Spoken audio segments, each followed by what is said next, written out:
Voilà, aujourd'hui nous sommes à Kédougou, donc suite à une correspondance de Madame le gouverneur de la région de Kédougou, donc qui relate les difficultés en approvisionnement en eau.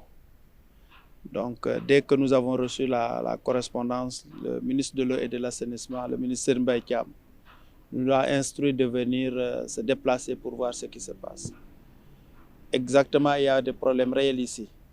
Donc, nous avons eu 8 forages qui sont en panne, dont 7 pompes et 4 groupes électrogènes.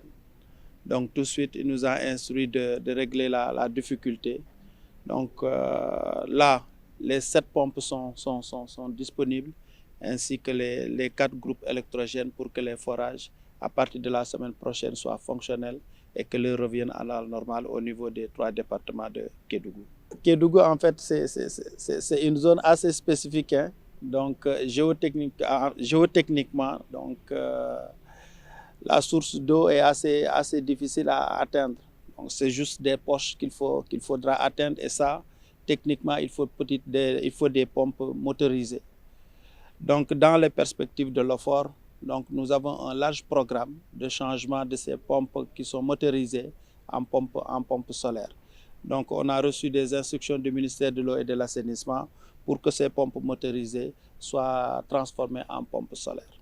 Après diagnostic de la gestion des forages, voilà une des raisons qui explique la pertinence de la délégation des services publics. Parce qu'actuellement, au niveau de Kédougou, les forages sont gérés par la communauté, par des ASUFOA, qui n'ont pas les compétences techniques le plus souvent, qui n'ont pas l'assise financière le plus souvent quand une pompe tombe en panne, ce qui fait que nous avons ces problèmes récurrents. Donc on est en train de réfléchir, de voir la zone de Tamba qui est gérée par le délégataire SOGES, de voir est-ce qu'en extension on va leur donner le périmètre de Kédougou. En ce moment, le périmètre sera géré par des professionnels, que ce soit pour l'extension des réseaux, ça sera géré par des plombiers professionnels. Sur la gestion administrative, ça sera géré par des comptables assermentés, ce qui fait que le problème récurrent des pannes sera réglé. Parce qu'en fait, ces problèmes, c'est très naturel. Donc une pompe, voilà, elle fonctionne à un certain moment, il faudra la changer. Mais si les gens n'ont pas l'assise financière pour la changer, n'ont pas les spécifications techniques pour la changer, effectivement, c'est ça qui amène les problèmes récurrents. Mais en interne, le gouvernement du Sénégal a pris une décision définitive de gérer ce périmètre en délégation des services publics, et naturellement, ces problèmes seront résolus définitivement. Oui, la solution, même à Dakar, hein, vous voyez, même à Dakar, où on est censé avoir l'eau d'une manière permanente, souvent il y a des difficultés. Mais ce qu'il faut retenir, c'est qu'en fait, notre déplacement nous a permis de recueillir les informations fraîches. Et ce qu'il y a le plus important, qu'on va remettre à l'autorité. La deuxième chose qu'il faudra retenir, actuellement, vous avez vu qu'il y a un acte qui a été posé. Les forages sont tombés en panne. L'État, à travers l'Office des forages est venu avec 7 pompes, 4 groupes électrogènes, donc ce qui fait que ce problème sera résolu.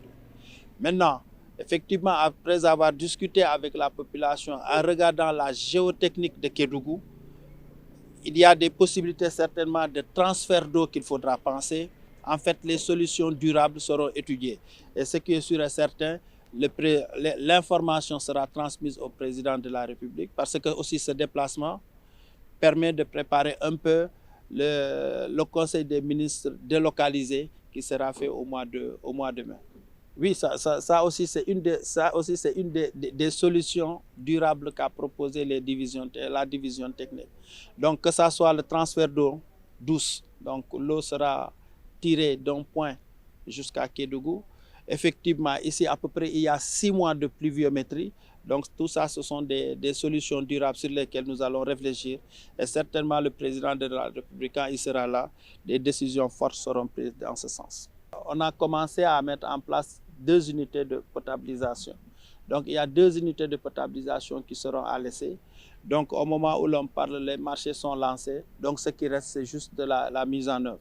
Mais effectivement, l'eau sera tirée du fleuve est potabilisée et sera mise à la consommation pour les populations.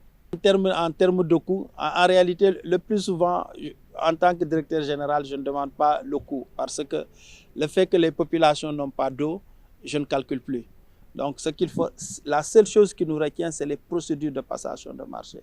Ça n'aurait pas été ces procédures de passation de marché, tout l'équipement serait là. Mais à peu près, conformément, en tout cas selon l'information de mes services, donc le coût estimatif de ce matériel est de 50 millions.